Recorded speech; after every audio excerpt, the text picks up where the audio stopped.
സാമ്പത്തിക ക്രമക്കേട് ആരോപണം നേരിട്ട ഭാരതത്തിലെ സ്പാനിഷ് അംബാസഡറെ തിരിച്ചു വിളിക്കാൻ സ്പെയിൻ.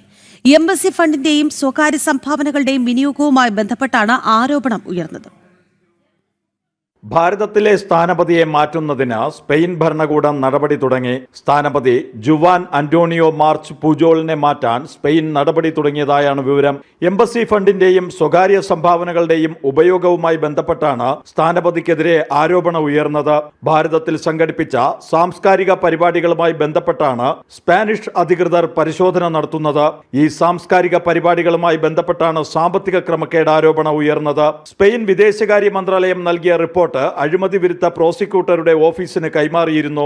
സാംസ്കാരിക പരിപാടികൾ സംഘടിപ്പിച്ചതിലും സ്വകാര്യ കമ്പനികളിൽ നിന്ന് സാമ്പത്തിക സഹായം തേടിയതിലും അഴിമതി നടന്നുവെന്നാണ് വിവരം. ഇത് സംബന്ധിച്ച വിവരങ്ങൾ ലഭിച്ചതിന്റെ അടിസ്ഥാനത്തിലാണ് സ്ഥാനപതിയെ മാറ്റാൻ സ്പെയിൻ ഭരണകൂടം തയ്യാറെടുക്കുന്നത്. സാമ്പത്തിക ക്രമക്കേടിൽ മറ്റാർക്കെങ്കിലും പങ്കുണ്ടോ എന്നതിലും സ്പെയിൻ അന്വേഷണം നടത്തുകയാണ്. ജനം, ഡൽഹി.